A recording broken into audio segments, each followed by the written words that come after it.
Hello friends, mission job में आपका स्वागत है। दिल्ली पुलिस की बहाली का अनाउंसमेंट हो चुका है। उसकी सारी प्रक्रिया को समझेंगे, चाहे वो सिलेबस हो, सिलेक्शन प्रोसेस हो, फिजिकल स्टैंडर्ड हो, फी हो, कैटेगरी वाइज वैकेंसी हो, सारी प्रक्रियाओं को हम समझेंगे। कहाँ डीएल लगेगा, क्यों लगेगा, कब लगेगा, ये सारी प्रक्रियाओं को हम समझेंगे। सारी प्रक्रियाओं को समझने से पहले आपसे एक रिक्वेस्ट है कि आप चैनल पर अगर नए हैं या अभी तक आपने सब्सक्राइब नहीं किया तो चैनल को सब्सक्राइब कर ले, क्योंकि जितने भी नोटिफिकेशन अपडेट होंगे आपको चैनल पे आ जाएंगे। तो सबसे पहले हम यहाँ पे शुरू करते हैं।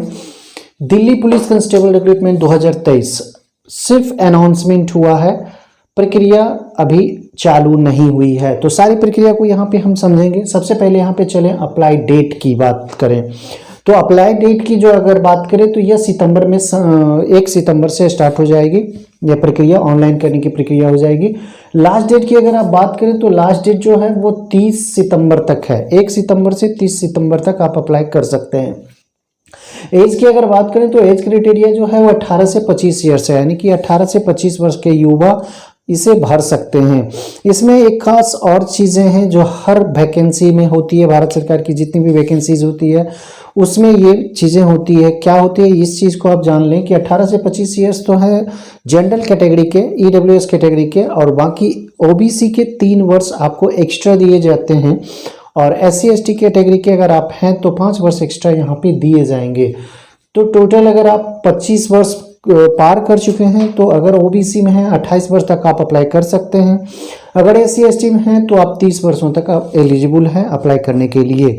दिल्ली पुलिस ही इसे कंडक्ट करवाएगी इस एग्ज़ाम को, ठीक है। उसके बाद आगे देखेंगे फ़ी की बात। फ़ी की अगर हम यहाँ पे चर्चा करें तो फ़ी ओनली 100 रुपया लगने हैं यूआर ईडब्ल्यूएस और ओबीसी के लिए। बाकी के लिए नील है, 1 भी रुपया फ़ी पेमेंट नहीं करने होंगे, चाहे एससी के हों, एसटी के हों, पीएच के हों या फिर फीमेल कैटेगरी से आते हों। फीमेल कैटेगरी नहीं होता है, जितने भी कैटेगरी हैं उसमें फीमेल जो है उनके लिए यहाँ पे फी नील रखा गया है। अगर एलिजिबिलिटी की बात करें कि आपकी योग्यता क्या होनी चाहिए, ये जरूरी बातें हैं जानने के लिए। तो 12th पास कोई भी युवा इसे भर सकता है, 12th पास, और डीएल होनी चाहिए। डीएल मतलब ड्राइविंग लाइसेंस, वो भी एलएमवी, लाइट मोटर व्हीकल, ठीक है। हैवी नहीं चाहिए, यहाँ पे सिर्फ लाइट चाहिए। तो ड्राइविंग लाइसेंस चाहिए। कब चाहिए ड्राइविंग लाइसेंस? आपके बन जाने चाहिए कब तक? अगर आप अभी से भी तैयारी कर रहे हैं, अगर आप अभी से कोशिश करेंगे तो बन जाएंगे। और ये डीएल आपको फिजिकल के समय डिमांड किए जाएंगे। तो 12th पास कोई भी इसे भर सकता है। अगर एग्ज़ाम डेट की बात करें तो ये भी अनाउंसमेंट हो चुका है, नवंबर से दिसंबर तक इसकी एग्ज़ाम्स ली जाएंगी। और सैलरी की अगर बात करें तो अच्छा खासा सैलरी यहाँ पे मिल जाता है। 21,700 ये बेसिक सैलरी है, और मैक्सिमम जो जाएगा 69,100, प्लस इसमें टीए डीए जो भी जुड़ना है, मेडिकल हो जाएगा। तो ये सारी चीज़ों को अगर आप देख लें तो सैलरी अच्छा खासा सैलरी हो जाता है। अब यहाँ पे कैटेगरी वाइज वैकेंसी को देखेंगे। कैटेगरी वाइज वैकेंसी में कांस्टेबल मेल और फीमेल दोनों के लिए यहाँ पे अच्छा खासा पोस्ट है।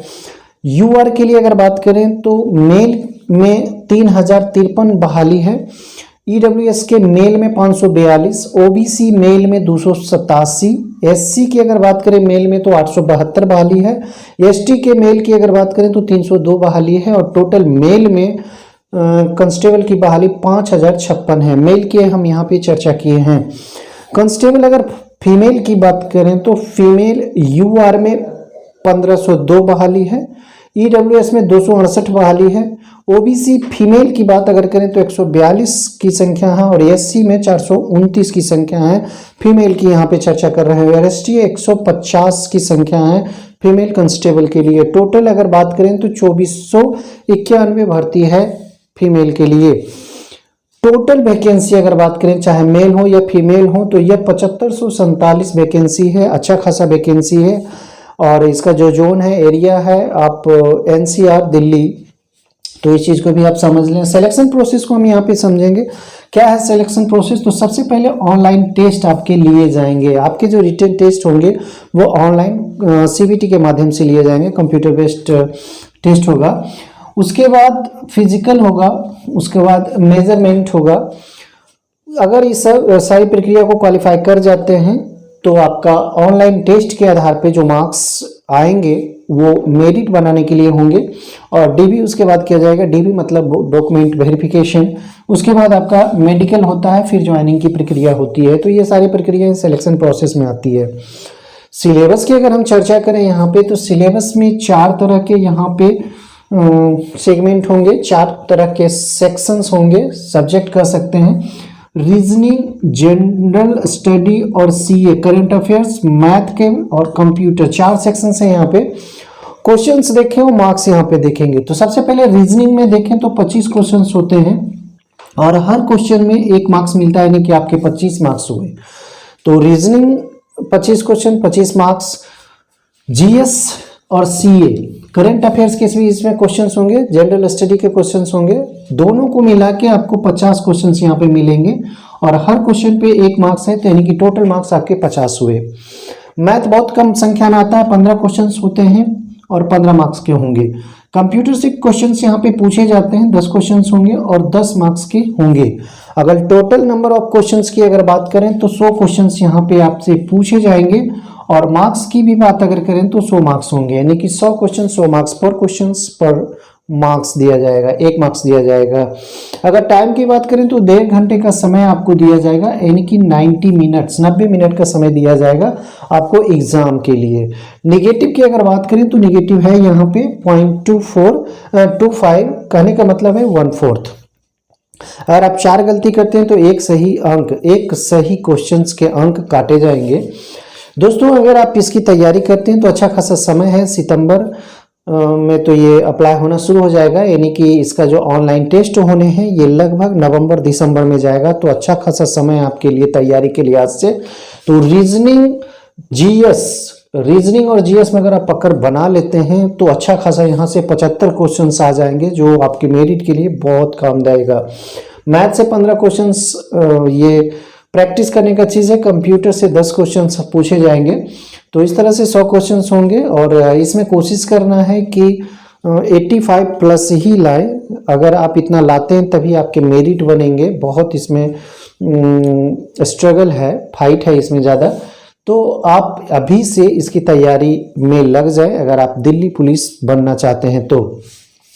अब देखिए फिजिकल स्टैंडर्ड की बात करें, हर कोई इसे नहीं भर सकता है। इसमें भी फिजिकल स्टैंडर्ड की क्राइटेरिया होती है, सारे युवा इसे भर नहीं सकते हैं। वो अपने आप को यहाँ पे आंक लें कि इसके लायक है भी या नहीं। सिर्फ 12th कर लेने से, डीएल ले लेने से आपकी योग्यता नहीं हो जाती है कि आप दिल्ली पुलिस में अप्लाई कर सकते हैं।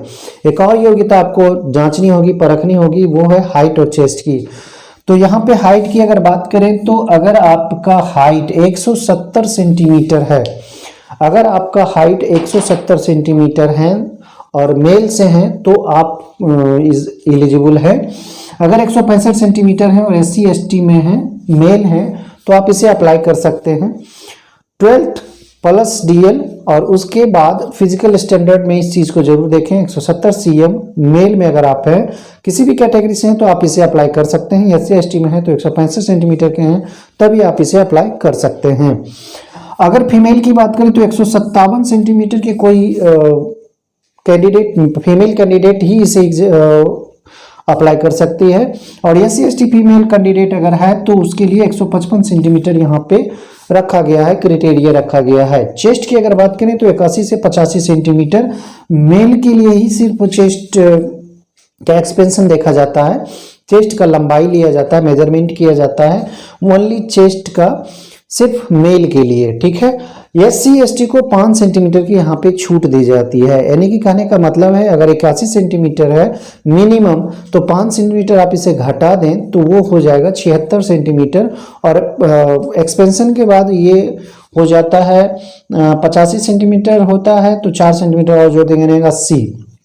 कहने का मतलब है अगर आप SC ST में हैं तो 76 से 80 आपका अगर चेस्ट का मेजरमेंट है, माप है, तो आप इसे अप्लाई कर सकते हैं, आपके लिए वही क्राइटेरिया रहेगा।